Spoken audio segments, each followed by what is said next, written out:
안녕하세요.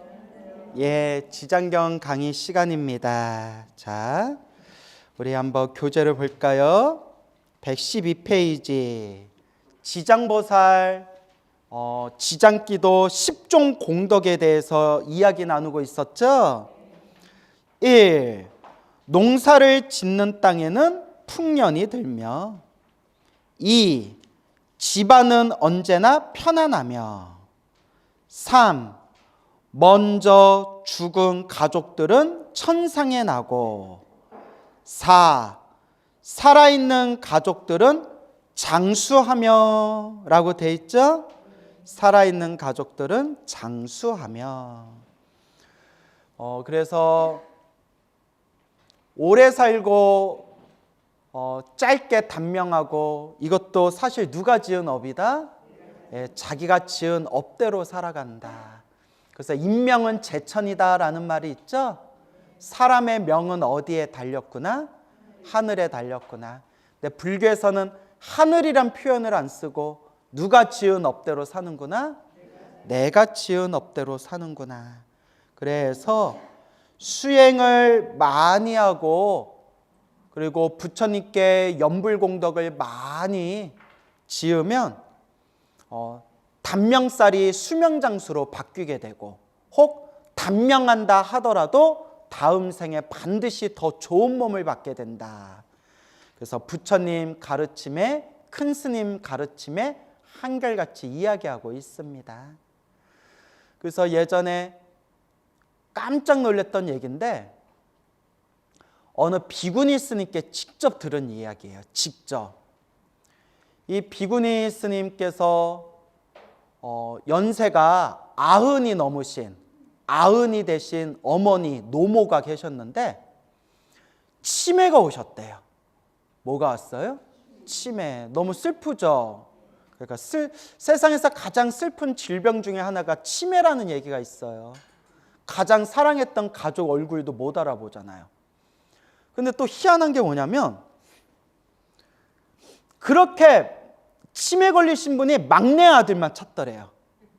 막내 아들만 찾았는데 막상 막내 아들이 어머니 저 왔어요 하니까 알아봐요? 못 알아봐요? 아저씨 누구야? 이러더래요. 그러니까 막내 아들 이름을 막 하염없이 불러서 막내 아들이 찾아왔는데 아저씨 누구예요? 어머니 저 막내 아들 아무개예요. 아유 우리 아들 이렇게 안 늙었어요. 이러면서 슬프죠. 예. 갑자기 분위기가 더 어두워지네요. 자, 그래서 어머님이 치매가 오셨는데 그 비구니 스님이 시간 날 때마다 하염없이 나무아미탑을 연부를 하셨대요. 어머니의 명이 닿으셨으면 어서 빨리 곱게 가시고 극락왕생하시고 어머니의 명이 남아있다면 제발 어머니가 편안하시기를 기도드립니다. 하염없이 그렇게 나무아미탑을 연부를 했대요. 저야 어머니 건강하고 편안하게 해주세요. 명이 닿으신 거라면 그냥 곱게 아주 좋은 곳으로 가게 해주시고 아직 명이 남아있다면 건강하고 편안하게 해주세요. 하염없이 몇 날 며칠 몇 개월 동안을 나무아미탑을 간절하게 기도를 하셨는데 꿈을 꿨대요. 생생한 꿈을 꿨는데 꿈에서도 나무아미탑을 연부를 했대요. 꿈에서도 나무아미탑을 연부를 하는데 머리가 근질근질하더래요. 머리가 뭐가 기어다닌 것처럼 근질근질해서 뭐지 하고 이렇게 머리를 이렇게 털었는데 그 우리 여름에 그 작고 새까만 그 뭐 초파리 같은 벌레 있죠. 벌레가 후두두두 떨어지더래요. 꿈에서. 어머 이게 뭐야 해가지고 막 머리를 막 털어도 머리에서 벌레가 후두두 떨어져서 벌레가 다 떨어질 때까지 머리를 다 털었대요. 그러니까 바닥에 죽은 벌레가 가득하더래요.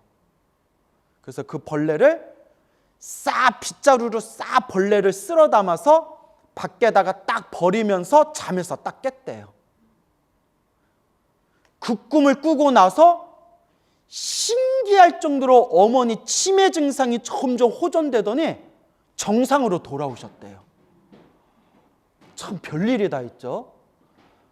제가 요 얘기를 책으로 봤어도 이걸 믿어야 되나 싶을 수도 있는데 그 비구니 스님이 직접 얘기해 주신 거예요. 그 비구니 스님, 그 사제가 되는 스님이 우리 스님이 겪으신 거라고 이거 꼭 스님한테 알려드리고 싶다고 하면서 저한테 직접 전화를 하셔가지고 저한테 직접 전해주신 거예요. 참 희한하죠. 대답도 없고. 네, 그래요. 자, 그리고 예전에 어느 선원에서 제가 공부할 때 같이 공부했던 어느 스님께, 선방에서 같이 공부한 스님께 차 마시면서 직접 들었던 얘기인데, 어머니가 몸이 너무 아프셨대요. 너무 아프셔서 몇 날 며칠 동안, 몇 달 동안 병석에 누워서 끙끙 앓고 있으니까 살아있는 사람도 애간장이 타는 거예요. 그죠? 그러니까 여러분, 이런 말이 굉장히 죄송스럽고 이게 함부로 내뱉으면 안 되는 얘기인 줄은 알지만, 갈 때가 됐을 때 곱게 빨리 가는 것도 복이에요. 그죠? 예, 솔직히 말하면 어른들 그러시잖아요. 죽을 때 살아있는 가족들 걱정 끼치지 않고 죽을 때 그냥 곱게 편안하게 가는 게 꿈이다. 이런 노인분들 얘기 많이 들었어요. 그죠, 여러분? 저희 아버지도 그래요. 저희 아버지도 아침마다 법당에 올라가셔서 부처님한테 촉히고 삼배 올리면서, 부처님 나 죽을 때 광우 스님 고생시키지 않고 그냥 자다가 꾹 하고 죽게 해달라고 그렇게 발언하신대요. 그 부모 마음인가 봐요. 근데 몇 날 며칠만 몇 달 동안 병석에 누워 있으니까 막 간병하는 가족들도 힘들어하고 했을 때 요 스님이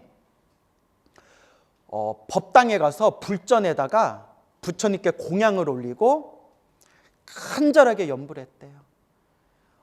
어머니 명이 남아 계시며 어서 건강 쾌차하시고, 어머니 명이 다 하신 거라면 어서 빨리 곱게 좋은 곳으로 가게 해달라고.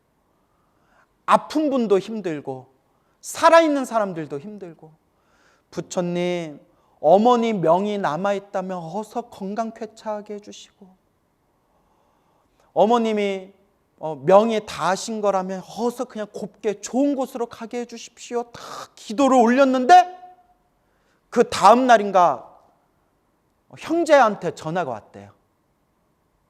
어머니가 편안히 눈 감으셨다고. 참 희한하죠? 그죠? 참 희한하죠.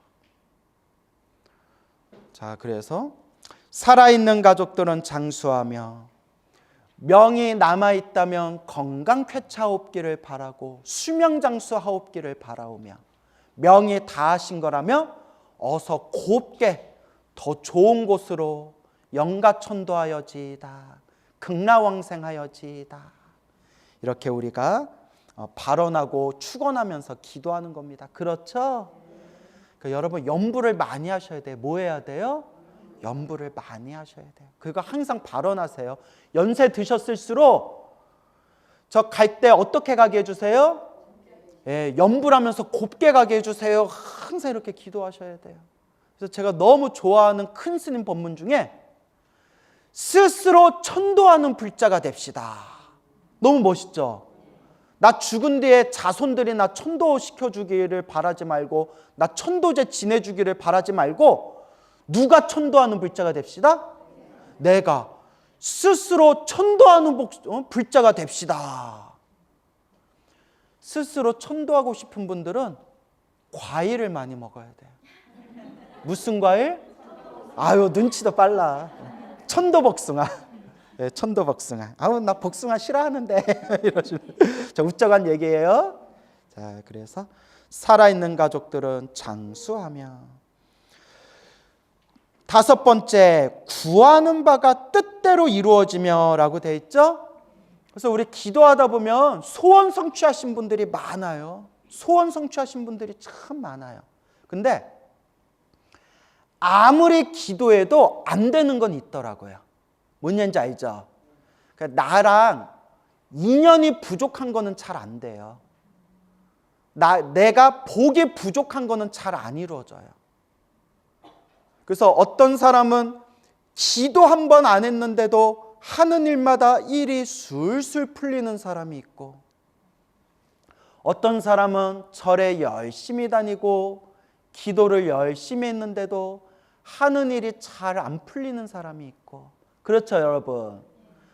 딱 자기 뭐대로 살아간다? 업대로 살아가고 복대로 살아가는 거다. 전생에 지어놓은 복이 많은 사람은 절에 한 번 안 갔는데도 하는 일마다 척척 풀리는 사람이 있고, 그러니까 하는 일마다 술술 풀리는 사람들은 오히려 종교를 잘 안 믿어요. 뭔가 좀 다급하고 간절하고 구하는 게 있어야 종교도 열심히 믿는데요. 그죠, 여러분?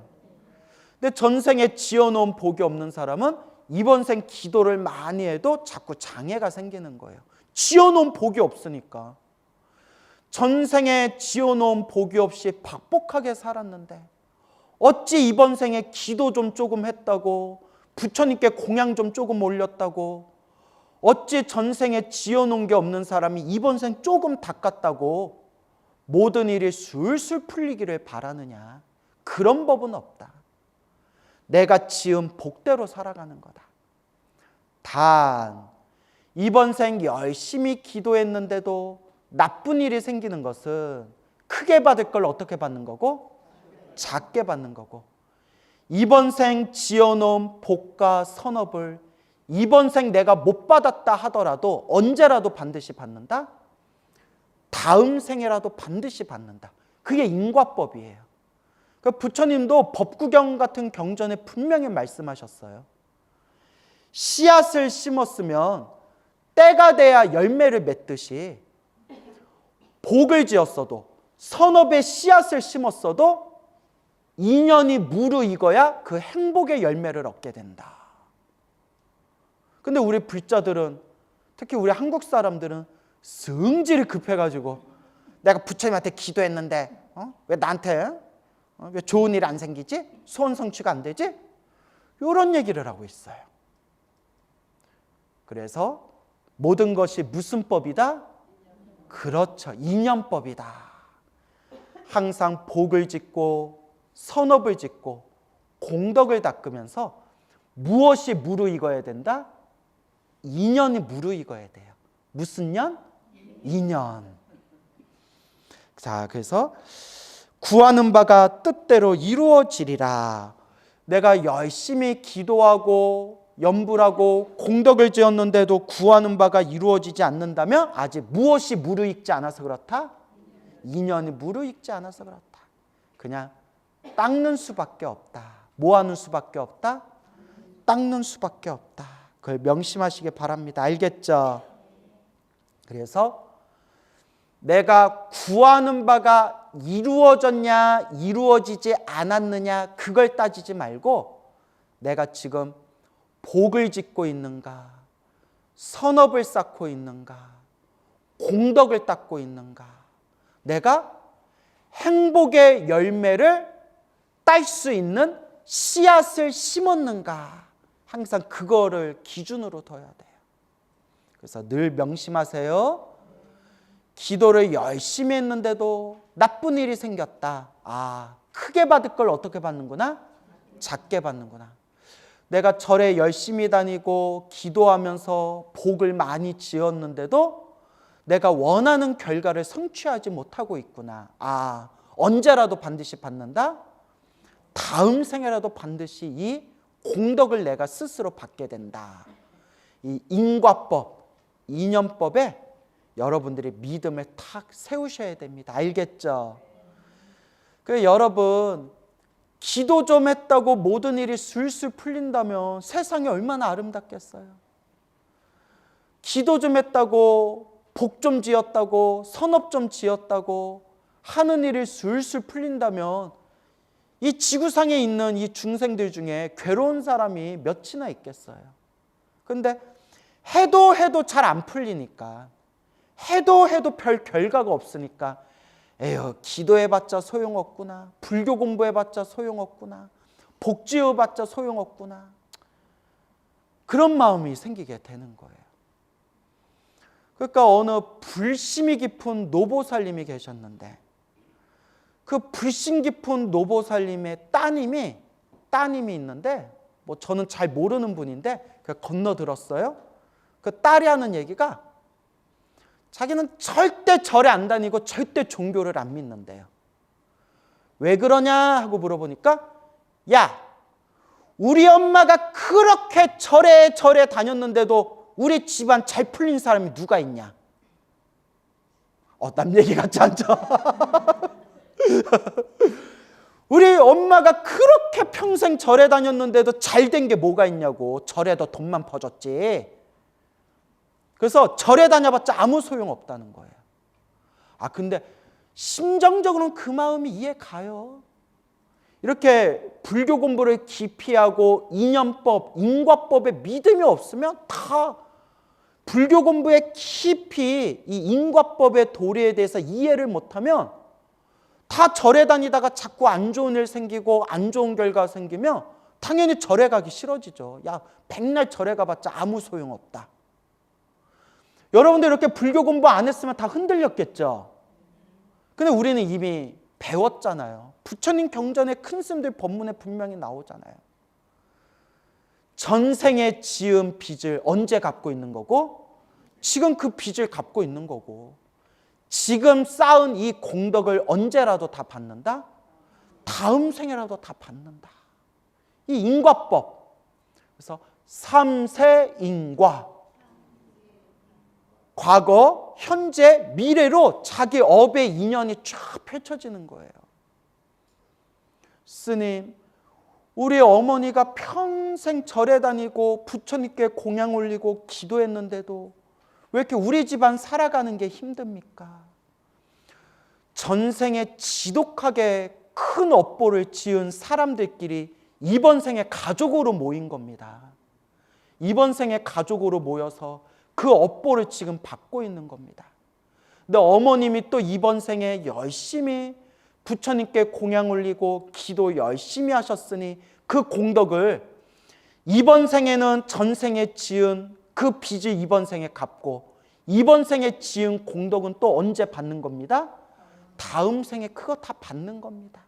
이건 제 얘기가 아닙니다. 팔만대장경에 다 나오는 말씀입니다. 무슨 말인지 알겠죠? 그래서 부처님의 고향인 카필라국 석가족의 그 수많은 석가족의 사람들이 우리 석가족에서 석가모니 부처님이 출연하셨다 그 자부심을 가지고 그렇게 선업을 짓고 공덕을 많이 닦았는데도 석가족이 멸망하는 걸 막았어요? 못 막았어요? 못 막았어요. 석가족이 그렇게 복을 많이 줬대요. 우리 석가족에서 부처님이 출연하셨다고 석가족에서 수많은 젊은 청년들이 머리 깎고 출가해서 깨달음을 얻은 성자 아라한이 되었고 석가족의 수많은 사람들이 그렇게 부처님과 깨달음을 얻으신 스님들과 수행하는 스님들께 그렇게 공양을 올리고 복을 지었는데도 석가족이 멸망하는 걸 못 막았어요. 이것만 보면 뭐하러 부처님을 믿어요? 그렇게 복을 많이 지었는데도 석가족이 멸망해버렸는데. 그러니까 그것만 보면 우리가 불교를 믿을 수가 없다니까요. 근데 석가족이 멸망한 것도 누구의 업이었다? 자기들의 업이었고 석가족이 자기네들의 과거 전생에 지었던 그 업보를 이번 생에 그것을 갚을 수밖에 없는 것이었고 그러나 이번 생 그 석가족 사람들이 복을 짓고 선업을 짓고 공덕을 닦은 그 인연으로 석가족 사람들이 죽자마자 바로 어디에 태어났다? 하늘세계 천상의 신들로 태어났다. 이게 팔만대장경에 수없이 많이 나와요. 이 내용이. 그래서 이번 생만 보면 된다 안 된다. 그래서 과거, 현재, 미래, 전생, 현생, 미래생 이 인연법의 흐름을 우리가 항상 마음으로 항상 되새기고 비추어 봐야 돼요. 그래서 이번 생만 보지 말아라. 지금 이번 생 내가 받고 있는 이 업의 결과가 전생부터 지었던 나의 업의 인연법이고, 이번 생 내가 또 닦고 있는 게 다음 생에 내가 받게 될 업의 인연법이다. 이번 생만 보지 말아라. 이거는 광우 스님 말이 아니라 어디에 나오는 말씀이다? 팔만대장경 다 나오는 말씀이에요. 저는 경전에 없는 얘기 함부로 안 해요. 아시겠죠? 그래요. 그러니까 흔들리면 된다, 안 된다? 안 된다. 흔들리면 된다? 안 된다. 그럼 어떻게 해야 된다? 그냥 닦을 뿐이다. 뭐 할 뿐이다? 닦을 뿐이다. 아시겠죠? 그래서 내가 열심히 절에 다니고 기도했는데 구하는 바가 이루어지지 않았다고 해서 슬퍼하거나 노여워할 필요가 있다, 없다? 없다. 다 누가 지은 업의 인연법이다? 내가 지은 업의 인연법이니 지금 닦을 뿐이다. 저도 인생 살다 보면 좀 원망스러운 사람이 있을까요, 없을까요? 정말 대웅전에 묻어버리고 싶은 그런 사람들이 있을 수도 있어요. 있을 수도 있는데 내가 그때 그 사람 만나가지고 내가 마음고생한 거 생각하면 아구구구 진짜 그냥 내가 아주 그냥 이런 생각이 날 수도 있지만, 정말 불교 공부를 제대로 하고 연불 하고 기도하다 보면 원망하는 마음이 어떻게 돼요? 점점 사라져요. 에휴, 저런 사람 만난 것도 누구 업이구나? 내 업이구나. 그래서 제가 실제로 어느 불심이 깊은 불자님께 들은 얘기인데, 30대까지만 하더라도 평생 부모님을 원망했대요. 뭔가 부모님에 대한 아쉬움이 많았나 봐요. 부모님을 너무 원망을 많이 했는데 딱 광우 스님 법문 듣고 부모님에 대한 원망이 싹 사라졌대요. 내가 나를 이렇게 힘들게 한 우리 부모님을 만난 것도 누구 업이었구나? 내 업이고 이번 생에 내가 닦을 수밖에 없겠구나. 근데 법문 듣고 그런 마음이 생겼다는 것 자체가 그 사람이 뭐가 있는 거예요? 성근이 있는 거예요. 성근이 없는 사람은 아무리 좋은 얘기를 해주고 부처님 가르침을 전해줘도 한 귀로 듣고 한 귀로 흘려요. 관심이 없어요. 근데 스님들 법문을 듣고 부처님 가르침을 공부하고 다 내가 지은 업의 인연이구나. 그러니 이번 생 내가 잘 닦아야 되겠구나 라는 마음을 낼 수 있다는 것 자체가 그래도 성근이 있다는 거예요. 여러분이 그래도 이렇게 시간을 쪼개서 이 자리에 모여서 부처님의 가르침을 공부하려고 마음을 내는 것 자체가 뭐가 있다는 거예요? 성근이 있다는 거예요. 들어도 또 까먹고 또 까먹고, 들어도 잊어도 뭐가 있다는 거예요? 성근이 있다는 거예요. 까먹어도 잊어도 부처님 가르친 공부하는 것만으로도, 귓가를 스친 것만으로도 뭐가 쌓이고 있어요?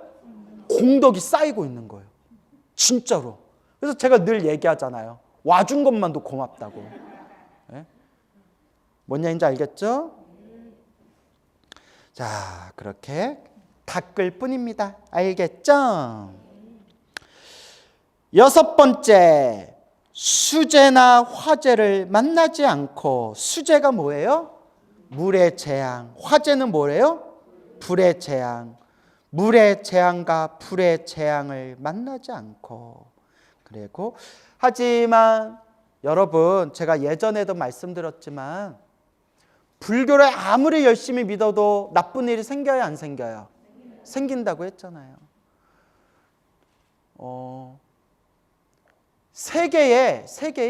세계에서 불교 국가 중에서 내가 수행까지는 모르겠지만 제가 감히 스님들의 수행을 함부로 제가 판단할 수는 없잖아요. 겉으로 보일지망정, 겉으로 보이는 모습만 봤을 때 계율을 가장 깔끔하게 지키는 불교 국가 나라가 대만인 것 같아요. 대만. 그래서 이제 우스갯소리인데 대만 불교의 스님들과 신도들은 한국 불교 스님들을 좀 무시한대요. 너무 막 산다고. 우리 입장에서 기분 나쁘죠. 근데 대만에 유학 갔다 온 스님들 얘기 들어보고 저도 대만에 이제 송광사 유런에 있을 때 대만에 이제 졸업 여행 다 다녀보고 대만에서 활동하고 있는 스님들과 불자들의 모습을 보고 딱 감탄을 했어요. 그래서 한국 불교가 나아가야 할 지향점이 대만이 아니겠는가라는 생각이 들 정도로 대만 불교 큰 스님들이 엄청나게 전법 포교를 너무 열심히 잘하셨어요. 초창기 때 수십 년 전 중국의 공산당이 집권했을 때 초창기 때 중국의 공산당은 종교를 탄압했거든요. 그때 수많은 스님들이 이제 대만으로 군민당을 따라서 대만으로 피난을 갔는데 대만의 거의 대부분의 종교가 샤머니즘이었대요. 불교라는 게 거의 없었대요. 대만이 섬나라인데 샤머니즘, 우리로 치면 무속신앙이 너무나 민중들에게 너무나 깊이 각인돼 있었고 군민당, 대만으로 피난한 국민당 장개석 맞죠? 장개석의 마누라 송씨 부인이 아주 독실한 골수 기독교 신자였대요. 그래서 그 당시 고급 공무원들은 거의 다 기독교 신자였대요. 그러니까 나라를 관리하는 고급 공무원들은 그냥 거의 다 기독교 신자였고 일반 민중들, 서민들은 완전 뼛속까지 샤머니즘, 무속신앙이었고 그 속에서 스님들이 정말 배를 꼬르르르 하고 굶어가면서도 오직 교육불사를 했대. 무슨 불사? 교육불사. 스님들이 배를 굶주리면서도 자기 제자들만큼은 외국에 최고의 대학교에 유학 보내고 제일 먼저 인쇄소를 만들어서 경전을 찍어서 경전을 배포하고 사람이 한 명이 모이든 두 명이 모이든 끊임없이 교육불사하고 오로지 전법포교. 그래서 지금의 대만 불교가 어떻게 됐냐? 지금 좀 옛날보다 많이 줄었다는데 국민의 80%가 불자래요. 국민의 80%가. 그리고 대만에서 최고로 좋은 대학교가 어디 재단이다? 불교 재단이래요. 대만에서 최고로 좋은 병원이 어디 재단이다? 불교 재단이래요. 대만에서 최고로 좋은 유치원, 초등학교가 어디 재단이다? 불교 재단이래요. 우와, 대단하죠? 그래서 대만 불교 스님들이 그렇게 전법 포교를 너무나 열심히 정말 잘했고 특히 계율을 되게 잘 지켰대요. 계율을 너무 잘 지켰대요. 그런 나라인데도 막 지진이 생겨가지고 수 없는 사람들이 죽고 대만이 지진이 많이 나잖아요. 그래서 뭐 몇십 년 전에 어마어마하게 또 큰 지진이 나서 수많은 또 이재민들이 발생하고 근데 대만에 그 엄청난 지진이 생겨가지고 수많은 사람들이 원주민들이 죽고 막 산이 무너지고 그 산에서 살고 있는 수많은 원주민들 수많은 사람들이 죽었을 때 가장 먼저 달려가서 사람들을 구해주고 피해 복구를 한 게 또 어디 재단? 불교 재단이라는 거예요. 그래서 그 대만에 그 큰 지진 났을 때 피해를 봤던 그 원주민 마을에 우리가 또 이렇게 대만 여행할 때 거기를 갔었는데 스님들하고 거기 이렇게 가이드 해주시는 분이 우리 한국의 스님들한테 막 무릎 꿇고 막 절을 그 자리에서 막 삼배를 올리는 거예요. 그리고 막 눈가에 눈물이 그렁그렁하면서 부처님께 감사합니다. 집들이 좋아요. 우리 여기 지진 나서 집 다 무너졌을 때 불교 재단의 스님들과 신도들과 불자들이 다 이렇게 성금을 모아서 이 집들을 다 지어준 겁니다. 하면서 막 자기 집 구경시켜주면서 자기 집에다 딱 불상 모셔놓고 거기서 자기 매일 기도 올린다고. 참 대단하죠. 그래서 우리가 우리 한국 불교가 가야 할 롤모델이 있다면 어디 불교다? 대만 불교다. 이런 얘기하면 너무 좀 죄송스러운데 절대 따라가면 안 되는 불교가 일본 불교다. 일본 불교는 이제 일본 불교만의 좀 아픔이 있어요. 아픔이 있는데 지금 일본 불교도 불자가 너무 줄어들어가지고 해외 토픽에도 나온 거예요. 몇 년 전에 해외 토픽에도 나왔는데 스님들이 이러다 우리 절 굶어 죽겠다. 우리나라로 치면 저 조계사 봉은사 같은 절 있죠. 그런 유명한 절인데 너무 운영이 안 돼가지고 사찰을 카페로 개방을 했대요. 너무 운영이 안 돼서. 그리고 어떤 스님들은 너무 절에 신도가 안 와가지고 해외 토픽에 나온 거예요. 스님들이 칵테일 바를 운영한대요. 칵테일 타주면서 인생 상담해 주는 거. 너무 신도들이 줄어가지고 그런 얘기들을 하더라고요. 해외 토픽에도 나온 거예요. 근데 일본에도 종파가 많아가지고 계율을 아주 잘 지키는 종파도 있고 그냥 스님들이 가정생활하면서 절에 갈 때 집에서 출퇴근하면서 출근해서는 승복으로 갈아입고 퇴근할 때는 양복으로 갈아입는 그런 종파도 있대요. 그래서 우리가 만약에 우리 한국 불교가 롤모델로 삼아야 되는 게 어느 국가고? 대만 불교고. 저기 따라가면 큰일 난다 하는 게 어디고? 일본 불교고. 근데 일본 불교를 다 무시하는 거 아니에요? 일본 불교도 굉장히 놀라운 장점이 있어요. 근데 이제 지금 좀 일본 불교도 많이 좀 흐트러졌나 봐요. 그래서 또 제 얘기를 하나만 듣지는 마시고 다 장단점이 있는데. 근데 제가 얘기하고 싶은 게 대만 불교에서 그렇게 스님들이 열심히 계율을 지키고 스님들이 연불도 많이 하고 그렇게 불자들이 많은 국가인데도 엄청난 사상자가 생긴 지진이 나고 그랬잖아요. 그죠? 그러니까 불교를 믿어도 나쁜 일이 생기기는 생긴다. 그 얘기하고 싶은 거예요. 알겠죠? 그래서 수재나 화재를 만나지 않고 라고 돼 있지만 또 인생 살다 보면 불교를 열심히 믿는 나라라 하더라도 나쁜 일이 생긴다 안 생긴다? 생긴다. 근데 그것도 누구 업이다? 자기들 업이다. 석가족이 그렇게 석가모니 부처님을 믿고 의지했지만 나라가 멸망하는 걸 막을 수 없었듯이 참 그래서 이 업보라는 게 무섭다. 업보라는 게 무섭다. 근데 이제 이런 얘기를 들었어요.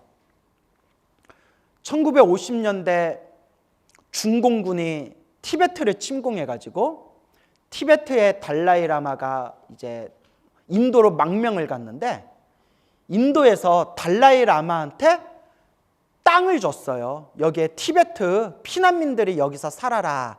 거기에 지금 이제 남인도 다람살라예요. 땅을 줬는데 근데 중요한 게 아니라 임대한 거래. 임대. 빌려준 거래요. 빌려줬는데 당연히 좋은 땅을 줬겠어요? 후진 땅을 줬겠어요? 저도 이제 책에서 봤는데 되게 안 좋은 땅을 줬대요. 그러니까 거저줘도 되는 땅. 근데 당연하죠. 인도에서도 그 티베트 달라이라마와 수많은 망명자들이 오는데 서울 여의도, 서울 강남 이런 데 줄 수는 없잖아요. 그래서 사람이 잘 안 사는 인도에서도 그냥 있어도 그만 없어도 그만 그런 땅을 줬나 봐요. 근데 그 땅에 평상시에 천재지변이 많은 땅이었대요. 천재지변이. 막 비가 와서 막 난리가 나고 막 여름에 너무 뜨거워서 열사병이 생기고 막 그런 천재지변이 많은 땅이었는데 티베트 불교는 밀교잖아요. 그렇죠? 밀교는 불보살님께 기도하고 연불하고 제를 올리고 신장들 신장님들, 하늘의 신들에게 공양 올리고 기도하고 이런 의식이 발달했어요. 이걸 탄트라라고 불러요. 딴뜨라. 그래서 남인도의 지금의 그 다람살라 있는 곳에 초창기 때 스님들이 그렇게 기도를 많이 올리고 제를 많이 올렸대요. 그 밀교는 막 신들을 중요하게 여겨요. 신들을. 하늘신, 토지신, 땅의 신, 바다의 신, 바람의 신, 수많은 신들, 신장들을 또 중요하게 여기거든요. 그렇게 기도했더니 다람살라의 그 후로 천재지변이 안 일어나더래요. 그러니까 이거는 역사가 증명하는 거래요. 그 티베트 스님들이 다람살라 가기 전에 그 땅에 천재지변이 은근히 많았는데 몇 년 주기로 계속 안 좋은 일이 생겼는데 거기에 달라이라마 존자가 딱 가시고 스님들이 거기에 모여서 항상 기도하고 제를 올리고 하니까 천재지변이 사라졌다. 그 참 묘해요. 묘하죠. 그래서 우리가 항상 부처님을 믿고 그렇게 기도하고 그러다 보면 집안과 나라가 편안해져요. 근데 결국 어쩔 수 없는 게 염불하고 기도하고 공덕을 닦았는데도 나쁜 일이 생기면 그건 어쩔 수 없는 거예요. 그거는 피할 수 없는 과거 전생의 내 업보를 받는 거예요. 그것까지는 어쩔 수가 없다.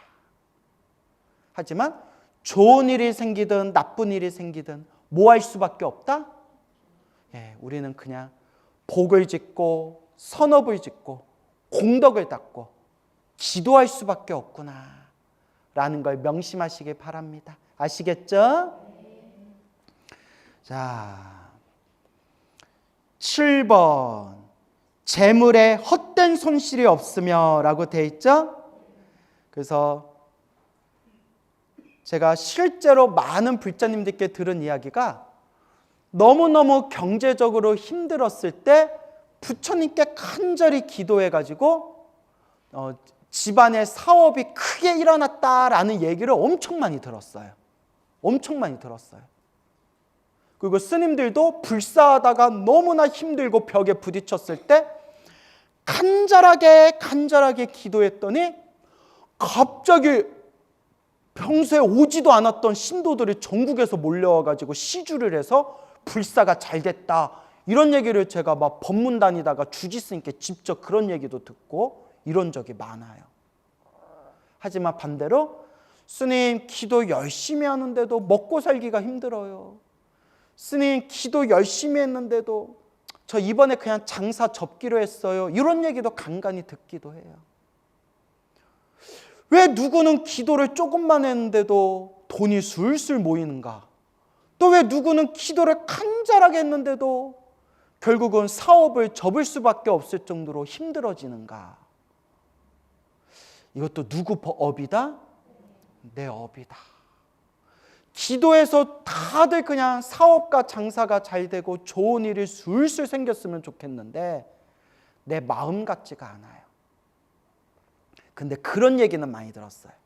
스님, 힘들기는 힘든데 그래도 매일매일 기도하니까 매일매일 기도하고 간절히 기도하니까 희한하게 먹고는 살아요 이러더라고요. 뭐는 해요? 먹고는 살아요. 그래서 저도 예전에 얘기했지만 제가 예전에 송파에서 포교당한 거 아시죠? 벌써 10년 전이다. 그때 제가 한 달에 막 수백만 원이 유지비로 나가니까 월세도 내야 되고 뭐도 해야 되고 뭐 공과금도 내야 되고 뭐 몇백만 원씩 나가는 거예요. 희한해요. 막 숨만 쉬어도 돈이 나가요. 희한하죠? 나 아무것도 안 했는데도 숨만 쉬어도 돈이 나가요. 믿을 게 뭐밖에 없어요? 부처님. 그때 막 시간 낼 때마다 그냥 금강경 독송하고 나무아미탑을 연불하고 금강경 독송하고 나무아미탑을 연불하고 또 방에 혼자 있을 때도 막 마음이 불안하니까 다음 달에 어떡하냐, 다음 달에 어떻게 버티냐. 그러니까 그 방에 혼자 앉아 있을 때도 나무아미탑을 부처님 나 어떡해요. 희한하게 공과금 낼 때쯤이면 매달 말일에 어떻게든 돈이 들어오는 거예요. 희한해요. 어떻게든 들어와요. 이야, 희한해요. 진짜 내가 체험했어요. 우리 아버지 말 맞다나 큰 스님들 말 맞다나 목탁 소리만 안 끊기면 먹고는 산다. 쌀은 안 떨어진다. 그 옛날 큰 스님들의 하늘의 제석천이 밤에 몰래 와서 쌀독에 쌀을 붓고 가신다. 이런 얘기를 큰 스님들한테 여러 번 들었거든요. 부처님 감사합니다. 이번 달도 버텼습니다. 하면서 부처님한테 부처님 조금만 더 도와주시면 조금만 더 도와주시면 나 목구멍 좀 열릴 것 같은데 어떻게 애누리 없이 딱 그 달 쓸 것만 도와주시냐. 이렇게 막 이제. 그러니까 신도들도 그래요. 기도하니까 어떻게든 도와주시는 그 힘이 느껴진대요. 어떻게든 도와주시는.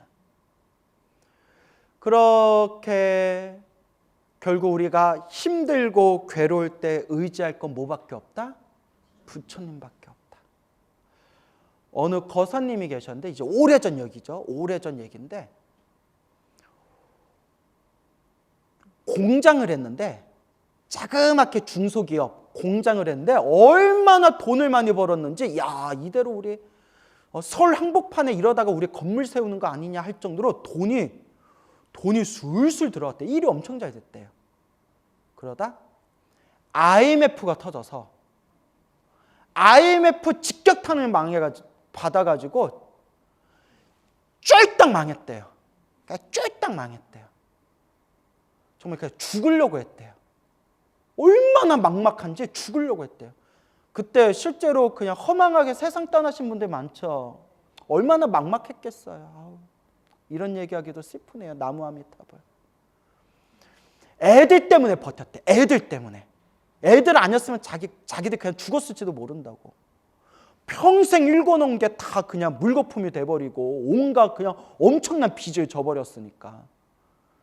계속 일이 잘 될 줄 알고 좀 무리를 했나 봐요. 뭐 어음 같은 거 있잖아요. 그런 거 하고 돌리고 하다가.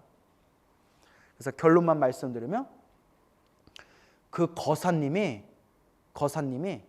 다시 이제 밑바닥에서 시작을 하는데 그 와중에 새벽마다 거사님이 새벽마다 새벽 일찍 일어나서 제일 먼저 어디에 갔을까요?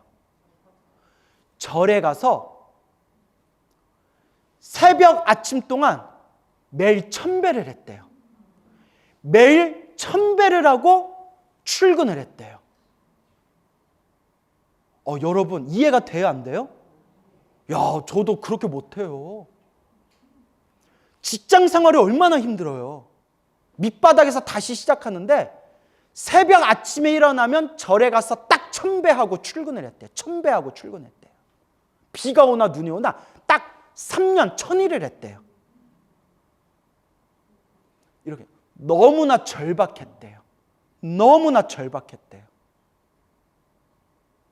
결론은 지금 잘 산다 못 산다. 지금 잘 살아요. 애들도 잘 크고 잘 살아요. 이렇게 했는데도 못 살면 이건 할 말 없어. 진짜 할 말 없어. 이거 부처님한테 손가락질해도 이건 할 말 없어. 물론 우리는 크게 받을까 작게 받는다 믿음이 있지만 이렇게까지 기도했는데. 그래서 여러분 기도 많이 해도 손해 볼 때가 있다 없다? 있다. 근데 그것도 누가 지은 빚을 갚고 있는 거다? 내가 지은 빚을 갚고 있는 거다. 결국 누가 닦아야 된다? 내가 닦아야 된다. 아시겠죠?